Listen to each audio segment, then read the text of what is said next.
Carraa taraata qosonaa kennatanii natti tola. Akka nagaa fayyaa keessanii jirtu. Tokkoof irratti rabbi ijoollee kenna hunda qajeelchu keessattuu nuti warra amantii islaamaa qabu kana rabbi nu haa qajeelchu dhiiraaf dhalaan kenna. Wallaaltonni akka anaa sirrii hin jirru. Maaliif homa xiqqoo afaan wal jala eeyne waan guddaa namni haasa'e keessaa murree finne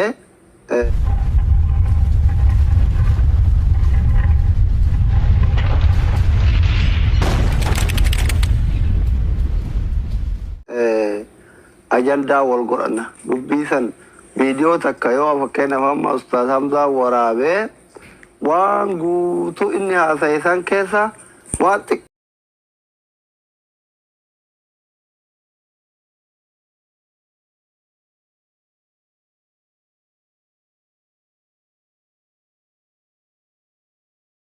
Koi muranii fidan namni tiktaakii kanarratti argu yookiin viidiyoon sun takki yuutuub irraa dhuftee takki mootuu feesbuuk irraa dhuftee takki romanii tikke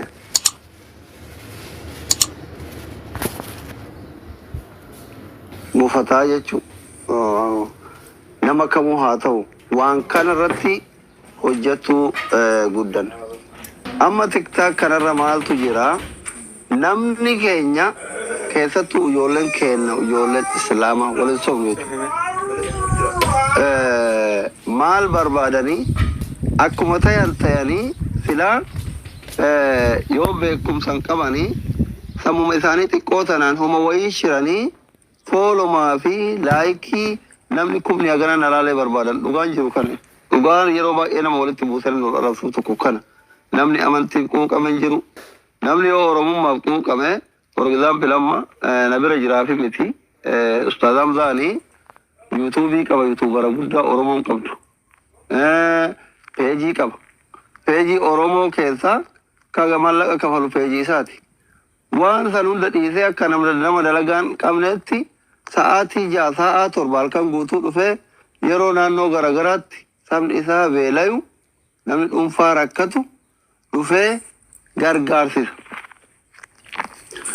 Asirraa hubatta waan tokko eenyutu nama kana wal qixxummaan laala yaanni Hamzaa si ta'uu dhaba si tayaa isu leelaa guddaa jedhu bamaarinya waan biraati yaanni Hamzaa si ta'uu dhabuun waan biraati dhugaan immootu dalagaa isaa jala deddeemtee ilaalta ibin yooma gargaarsa kadhaa amma jiran kana irrattuu kadhatuu baateyyuu ijoolleen ummata keenya kana wallaala keessaa baasuuf waa meeqa yuutuubii kanatti godhaa ture wanni namni akka qoosatti goree akka namatti goree inni irraa deebisee viidiyoo isaa sappoostii goree itti kolfu arrabsu sun yoo ija qalbiitiin laalte waan mallaqaanuu hin arganne jechuudha baagiraawundii nama tokkoo laalta dhugaan jiru kana anamma Hamzaan na bira jiraafi miti Sheek Mu'aaz illee reef gastira seene carraa argadhee gaafadhee nallee deebisee nama hundaa'anii akkaataa itti ilaalu gaafa feesbuuka dhufeerra eegalee hagarra tiktookii dhufetti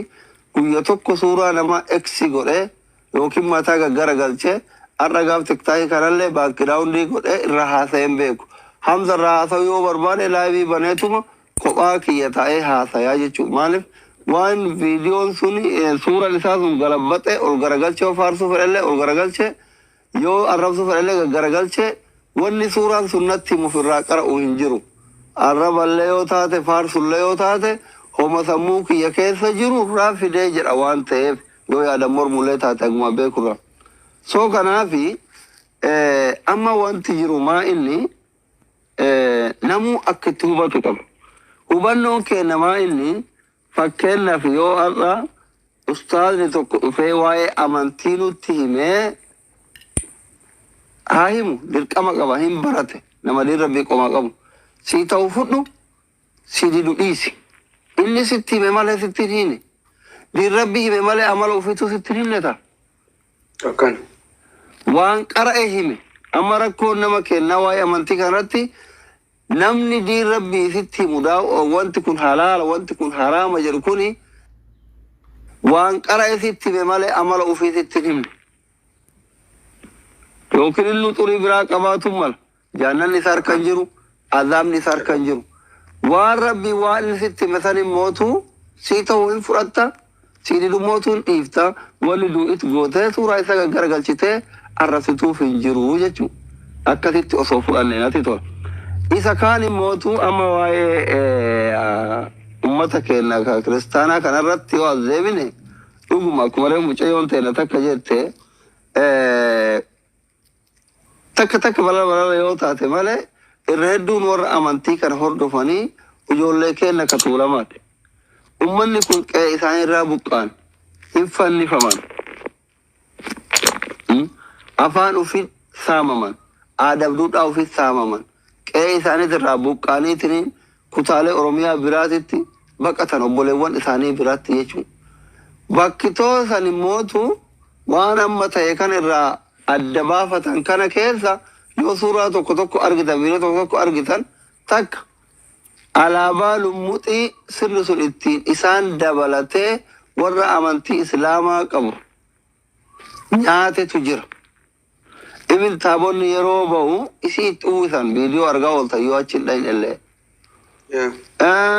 Sirnichi sun immootu akka islaamatti yoo fudhannee fakkeenya bira guddaa harargeen qulqulluun kiristaana argee hin beekun agarreeyyu. Agarree harargee keessatti sirni amma alaabaa sanii guyyaa tokkotti calii calanqootti cal sirna santu harargeen akka harargeetti waan kana islaama taate waan feete dhagatti amanta itti gammaduu qabdi abboota faawwata jiraattu guyyaa tokkotti kumaatamaan itti dhume arsitti sirni sun sirni alaabaa amma taabota keessa jiru harma hawwata kennat harka abboota kennatu ticit dirqama itti gammaduu qabdi alaabaa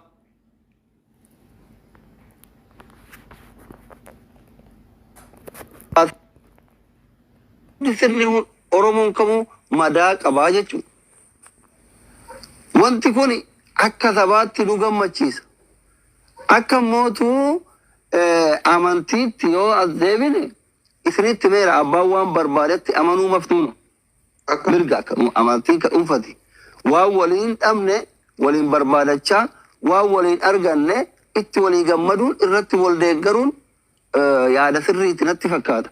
Kanaaf wanti asitti illee deeggartoonni sheekota biraa Ustaaz Hamzaa raftaniif hin jiru. Wanni immootu deeggartoonni Hamzaa dhaqanii sheekota biraa arrabsaniif hin jiru. Namni waa beeku namni diin rabbii beeku qara'eetiniin wal amansiisa.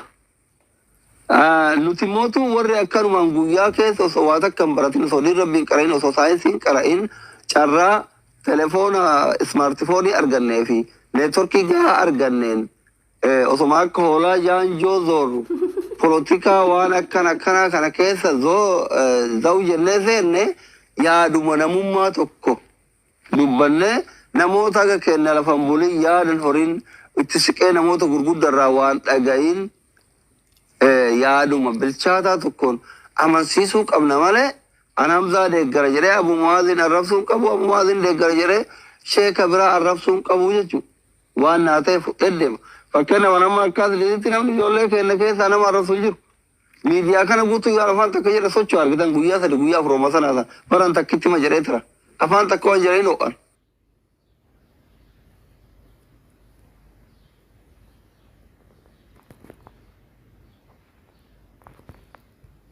Waaqiyya dhaqee dhageeffadha. Because hin dhageeffata dhageeffachuu kana irraa waa baratta. Waa baratta. Ijoolleen keenya amma rakkoon rabbi ijoollee keenya ijoollee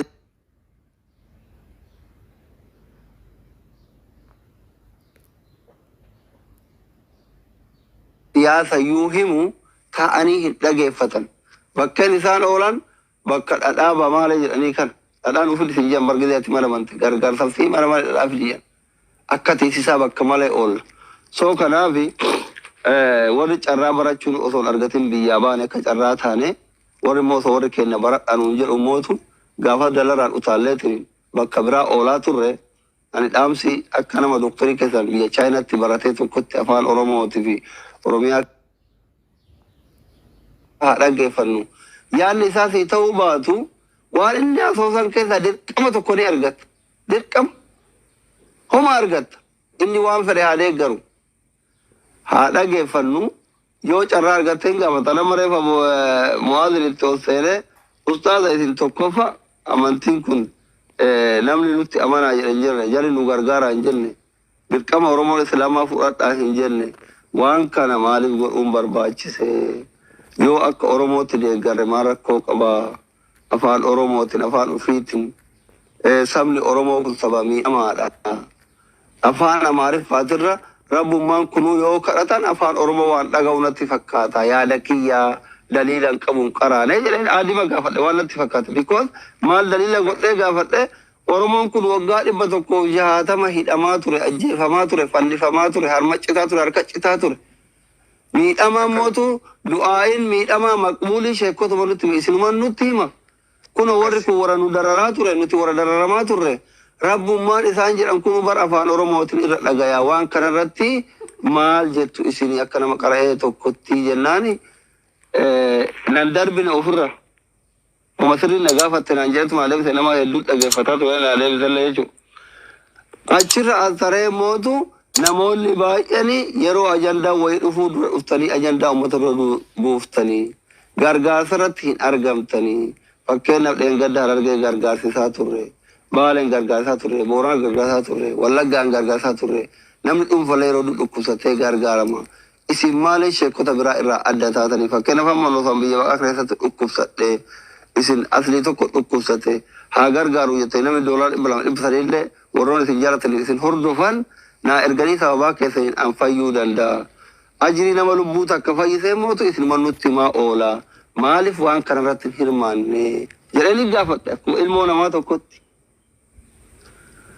waan takka ima goraa ka dhufu immoo sirriitti irratti hojjedha komiin keessan sirriidhaan an jedhe ka komattu akkasitti gaafadha ibin keessumaayyuu nama diin rabbii qomaa qabu arrabsuu osoo hin taane itti siixee gaafatu deebisii deebisa alleen gadda gaafa geemiin haraamaa jedhan ustaazni leenca mucayyoo kennanii dhufee sheekota guutuu haga aritti qorrafee gadi takka hundaa ol galchee gaafataa ture haga Abu Mu'aazin bahu haga isumaanuu bahu jechuudha hundi isaanii gidee alkabru maarre naan jedhan hin dide anjala maaliif hin qaraane miti waa'ee kabrii san didee leenci afaan arabaatiin asad jedhamaa ka asad jedhu qara'ii fidii jedhanii dura dhaabbate sheeka hundaayyuu asadiin sun hin dhabame akira barasan TikTokin hin jiru naan jedhan jechuudha geemiin hoo taphatuun hin jiru jennaani eeboo fi farda jira naan jedhan maarree wannumatu guddate malee haalumatu guddate malee kullee geemi maa namni dirqamaan kiisii namaa seenetiniin nama saame hin jiru fedha ofiitiin abbaan dhufee jala taa'ee kolfaa sii kenna namaa kenna maal rakkoo qabaa jennaan omaa daliila guddaa rakkoo qaba azaaba si seensisa naan jedhu natti hin finne jechuudha so ma akkasiiti waan akkanaa kana haa barannu yaada jedhu ijoollee warra biyya chaayinatti carraa barachuun argataniif dhaamsa qaba doktoriin keessanii carraa waan naa kennitaniif galatooma carrishaallo ustaad galatooma asinillee doktora Asli doktor Olfada doktor Asli doktorummaa keessan isinirraa mulkin jenna nutillee lafti jummata ulfaadha horaa bulaa deebanaa jenne bakka dhuftan numtis kanuma qaaquu jirru waan bira wanni jenne hin jirru wanni nu keessa kana jechuun jirru ogguu waa gaafataniif ogguu waa himtan kana jarri san ammoo wanni ammaan tana kana jechuun jiru waa'ee oromummaati malee afaan oromootiin tokkotti malee waa'ee amantii nama biraa galchaa jala ta'a ustaad karena furadume dubbachaan jiru dubban dhalatee mucaan seenaa abbaasaa baree biyya Turkii fi biyya Arabaatti wajjin quunnamtee galaan Haile Sillaaseen Hararitti gaara mul'ataatti hidhee ilama illee bakka inni itti awwaalame eenyu beeka. Gaafa dhufu goobana daceefaa ilmaan tuulamaa kana galaanii fi bichuu wal lolchiisanii amantii tana qabsanii yeruma kanaatu sikkoo fi mandoo annoolee fi calanqoo irratti lolli gaggeeffamaa ture. Sirna gadaa maaltu balleesse? Akka gammachuu magarsaa amma dura jee tokko walda maareemii fi wallatta maareem jedhanii wanni maqaa si baasanii maaliif oromummaa kana sirraa fuudhuufi amma kamtaa barra abbaa barra inni jiraami amma fakkeenyaaf boonsaa itti micaayuu dhalte yaa maarree abbaa jedhanii nafsi abbaatii jira barra ka maqaa kana sirraa jijjiiru oromummaa irraa jechuusi galee This is politics, bro. Unu kun siyasa dabar. Siyasa tana tu Oromoo irratti deemaa jira. Maqaa kana qabataniiti tokkummaa Itoophiyaa dhokoysanii oofaa jiran jirri. Lidatii millikiitu achi keessa kabajama. Itoophiyaa takkittii tana achi keessaan deemaa ni jira. Maaliif ajendaa siyaasaatiin jalaa dhoomnaan kana keessatti qabatanii deemaa jiran jechuudha. Ingada abbootii ta'in ebla 15 maaliif kabanya? Amma uummata akkana jiru kana ebla 15 maaliif kabanya jettee hin beekan. They don't know. Warri kee gazuu bantii Mu'ee Abdoo Magarsaa Bariifaa maaliif duun bakka takkatti? Siree Somaaleetti gartee adda ba'aa jennaan nuti dambaanuu tokko jedhanii taqa dhumansi galee. Oromummaan kan amma akkana fakkaatutti osoo gartee jirree Ortodoksii Oromoo kun aangoo harkaa qabaatanii dirree masqalaa sanittuu gaafa iidanii salaanna jaaniin salaatiin aan jaajjarri waraqaatti bareetanii gaafa kaan dhorkine amalla moo kana dura. Sagalee walii ta'uu arrallee borullee sagalee ni ta'an abbaan barbaadina dhorkuu hin danda'u sagalee. Waan kana Oromummaadhaaf Amaarummaa fi Oromummaa wal lolaa jira. Naa akka amantiitii akka mataa kiyyaatti Oromummaa fi Amaarummaa wal lolaa jira. Jarri akkaataatti Oromoo cabsan barbaadan amantii tana keessa seenanii. Oromoon gaallaannaa gannata eegabam jedhanii barkitaa seenaa mee seenaa beekanaa keessa laali. Maaliif seenaan amma giraanii barreeffamne? Amma giraanii Oromoodhaa bara. Seenaa milikii fi seenuma jinnii fi maarree kana malee wanni seenaan biraan barreeffamne maali? Beetana keessa seenaa ifii fadhan qofa barreeffatan. Olaantummaa qabaachaa turan jedhu kun dura boottiin teenya qooshaa daakanii matatti wanni godhaa turan sagalee lafarraa fudhatanii jechuudha. Odoo maree laaraa jee gartee dargiin dhufe wanni jeen. Gabrummaa ajaa'ibaati amantaa tana keessa deemaa jira sagalee arrallee borullee sagalee akka nama tokkootti always cinaan jiran ni jiraami. Gabrummaan jira kanarraa buutee jirru kun afaan isaaniitiin waaqeffachuu eegallaan hariiroon nuun qabnullee walitti hedduu dhiyaachaa deemna. Akka jirri kun karaa keenyaas hin deemne godhaa jiree jirri kun mana amantii keessatti deemaa reedha akkana biyyaa isin balleessuu deeman mee ilaali. Manni amantaa kun bar sagalee wallaahi ustaada Haji Muftiin urungaa deebii caaqa yituu maaliif tani beektaa? Si dabaluu fadha dameen fi baay'ee tolee si dabaluu fadha. Bara 2018 dhuma 2019 jalqaba 2019 fi dhuma 2018 jidduu ummata Oromoo wallootan ummata Amaaraatii wajji wallolte keessatti warri Suud Arabiyaa keessatti maallaqa walitti qabee qawwee ummataa bite sheekan eenyuuti? Sheekan Amaaraati. Viidiyoo ana harka jire isiniin garsiisuu danda'a. Haasawaan hin ragaani. Waliigallee maal akka isaan dalagaa turan if duubaas achi haa laallu. If cinaas haa laallu hoggaa dubbannu jechuu fadheeti dubbiin teetiitti of. Eebar ustaada dhugaadha. Mee ustaada maaliif gartee daaqool daaleelii fi kun Haji Muftii maaliif barbaadan? Maaliif amma Oromoo kun dhiyoo tana zamani kun baqqalee waan jechaa jiru laala. Muftii lijoottiin miqina jiranii Oromoo akraarii harka bu'ee amantiin tun jechaa jiran. Amma Haji Ibrahim keenya kana fadhan jechuudha. Kana maaliif jibban jarri? Haji Muftii irra maaliif akka aangoon harkatti jabaatu godhan? Haji Muftii achirraan as dhufee akka garteen jiraami Itoophiyaa kan qaanyi godhuu fadhan jechuudha sagalee. Bandiraan Itoophiyaa amantuma tanaa bakka lama duru baay'atanii jechuu bara. Amantii laal Oromoon karaa kanaan bilisoomnaan jira keenya naamanaa.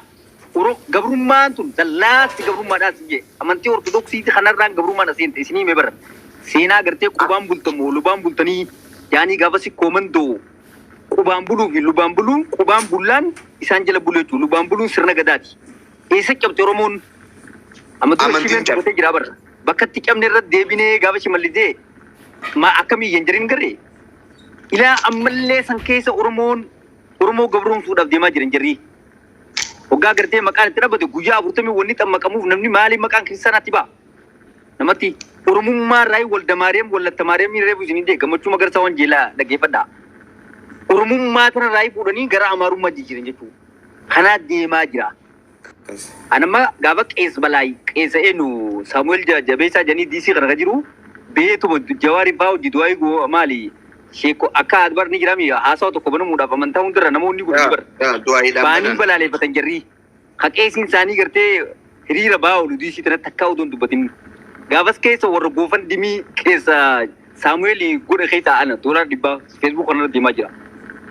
This is very serious. Ni jiraami an amantii wanni jechaa kiyyaa hin jirane si galee nuti alhamdulillah muslimaa garuu oromummaan lafee teenya namni qatti dhabne ni jiraami qabsoo tanarratti jechaa. Jara kana bira dhaabbachuun gabrummaa irraa yoo isaan baan Oromoolleen akka barbaaddetti biyya sana irratti gartee Oromiyaa ture olii wanni yoo ammoo akka wanni kanatti amantaa ortodoksii sana jalatti wanni godhaa deeman tokkummaan Oromootillee karaa kanaa wanni jiru Oromoonis bakka sana cabte sirni gadaa jara kana jala cabe galee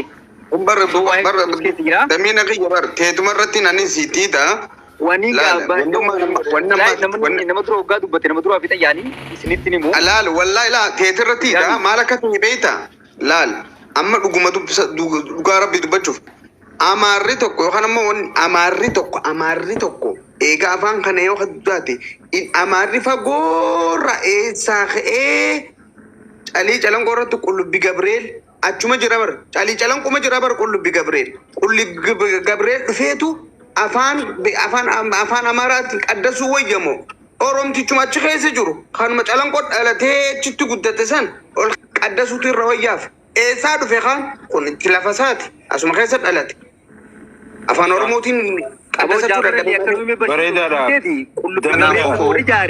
Gamina dubbisa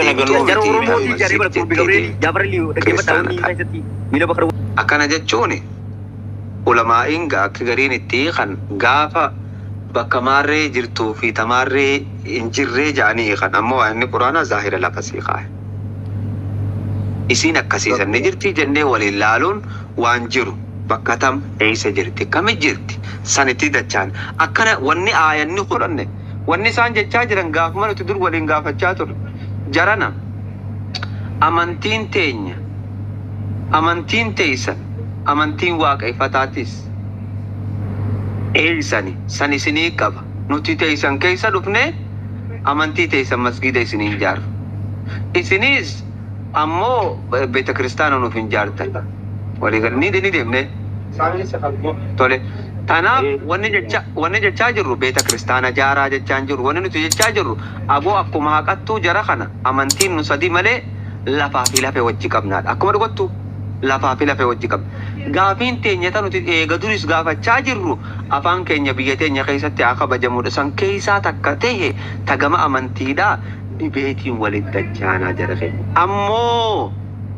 wanni nuti godhuu qabnu akkanatti miti haala itti godhuu qabnu jira Hamzaan beeta kiristaana jaaraa je'ee yoo ittan hin jenne walii galee tan akkana hubattaniin barbaade Hamza mee daqiiqaa takka dubbiin bakka jirtu natti maal natti fakkaatanii beektaa wanni nuti adda baasuu dadhabne amantii teenya tana sadarkaa nama dhuunfaattii fi sadarkaa hawaasaattii fi sadarkaa addunyaa islaamaatti Ayanni kun wanni wal fakkaataa wanni akkana dhufee bakka sanatti adda baasuu irratti rakkoon jiran fakkaata. Amma bakka sadarkaa dhuunfaatii fi bakka sadarkaa hawaasummaa sabni tokko waliin qabu bakka sadarkaa population islaamaa addunyaa tanaa yookaan biyya islaamaa fi biyya addaa amantii islaamaa hin hordofne bakka kanatti adda baasuu irratti rakkoo jiran fakkaata. Bakka kanatti yaadame ayanni kun wanni akka wal fakkaatu deddeebi. Laal mee waan kanarraa inumaatu waan kanarraa abajaadhaan dhufnee dibeeta walii haa goon. Yaa akkasuma kanarraa. Yaa akkasuma.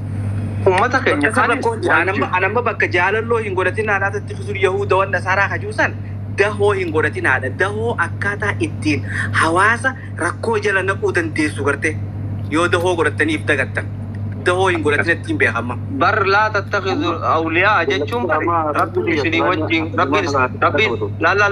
rabbiin isin gabbartan sadi dhugan jeeniin jechuun waan biraati. Aqiidaa keessatti aqiida. Akkasuma aqiida baanaa baraan diyyee. Aqiidaa keessatti dahoon godhatinaa.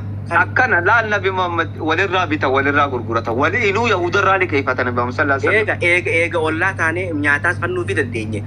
Nyaata inumaatu foon bilcheessitee fiddee fi jira foon irraa boodaa kana Muhammad nyaata Yahuditti. Taana dubbiin aqiidaa keessatti isin hin kasaarinii if dagattanii. Aqiidaa keessatti isin hin kasaarinidha malee hawaasummaa waliin qabdanidha jara. Walii galle bakka sana sadarkaa sana sheekottiin adda baasuu qabdi.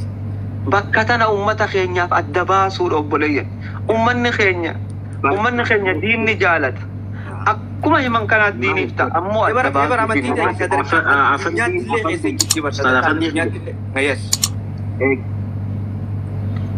baasuuf. أهو صلاة الجمعة كوتو دي إن شاء الله Aboo salaataan dhaqqabadhaa jara.